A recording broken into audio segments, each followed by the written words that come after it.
Welcome back, everybody. It's safe to say that parenting is one of the toughest but most rewarding things in life, and yet we really don't get any training for it.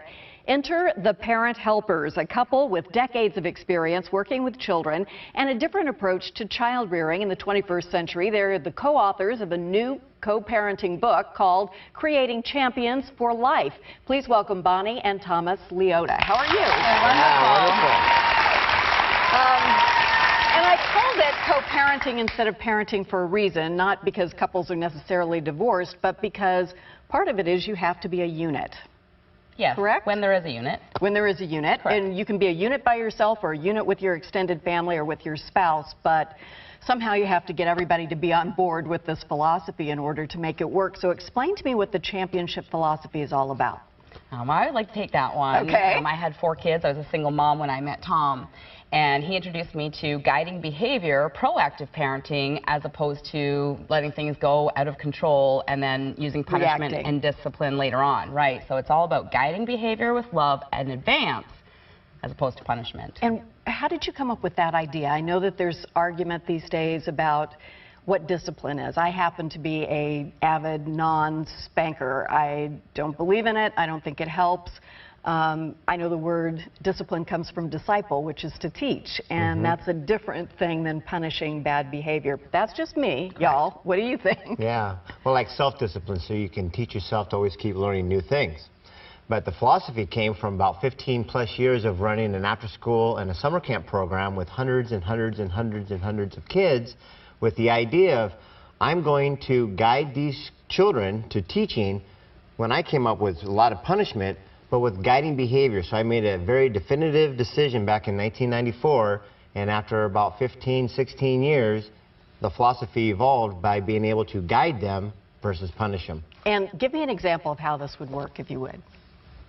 Oh, okay. Yeah. You're the one with if you want your children to eat vegetables, for instance, right? You serve the vegetables, I don't want to eat that, it becomes a power struggle. So if you were to say, would you like to have peas, corn, or carrots for dinner tonight? Then the child has an ability to choose, thinks they've made a decision, and then they're empowered when the peas or the corn shows up at dinner time and they actually eat it. And if they say, no, I don't want any of those? Oh, okay, well, you don't have to eat any vegetables. You can choose bare minimum or outstanding, story time at bedtime. So if you eat your vegetables, you get an extra 10 minutes at bedtime story. So we're talking about positive reinforcement. Yeah, you love them anyway. I mean, nobody likes to be told what to do. If you had a favorite sweater or you saw something in the window and you said, gosh, I love that, and your spouse said, well, not happening today. We can't afford it. How do you feel? What's the downside of saying no or using punishment? Well, the downside, it makes them feel they're not worthy, they're not worth it, something is going to be wrong, I did something wrong, everyone's better than me. And so basically when we talk about self-esteem, so when you get into people that are being bullied, well, those are the ones that are always constantly being said no to because they have no self-worth and they start to walk like this. Well, when you always say, yes, we are going to make that happen, it may not be today, but we are going to make it happen, they have something to look forward to and they always walk with a better posture. And therefore, they always feel good. It doesn't have to be immediately right now. Let me make sure that I understand what happens if, for example, your child says, we want to get a hotel room and all the kids are going to come after prom. And obviously the answer is no. Well, to me, that's obvious. What is it we say instead of no then? Oh, well, there would have been a pre-framing done way before. I'd like to go to prom. I forgot to pre-frame. Can I just say that right now? Yes, absolutely. I would love for you to make that happen. And then you actually come up with a very distinctive plan of what's going to happen, and they write everything out. So if you are going to say yes to having a room after prom, there's a very clear guideline and understanding of what's going to happen in that room. For example, I'll be standing in the middle of the room. Right, whatever it is. Yes. Absolutely. Let's talk about payday versus allowance day. Oh, I love this one. Most people, when the kids get about age 5, they get like $5 allowance. And they're 10, they get like 10. It seems like the same age, they get more money. Well, that type of training, when we think about it, if they didn't do anything for it, it's almost training them to be on a welfare system. Not saying that's right or wrong, but we're training, don't do anything and just get money. And then if it doesn't show up, you whine, it shows up, and so forth. But what if you were to actually say, I'm going to go ahead and budget $20 to give them anyways, but what does the parent want their child to do? Well, let's just say make their bed. So you tie that in. So if you make your bed every single day for 5 days out of the week, Well, each time that bet is made, it's worth $1. So that $5 allowance is now a paycheck.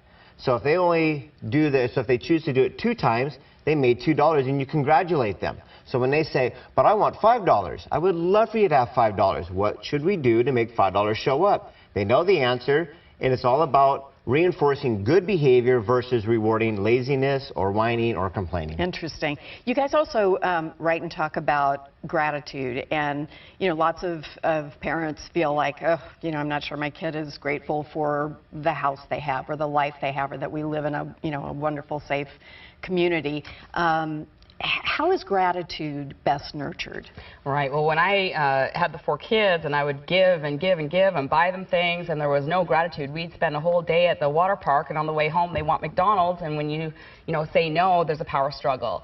And so this whole philosophy of the guiding behavior of pre-framing it ahead of time and having them earn it. So, Mom, I want a dog. I would love for you to have a dog. Really, I don't want them to have a dog. But you answer, I would love for you to have a dog. What is it that you need to supply? How much money do you need to save? What about their shots? What about this, that?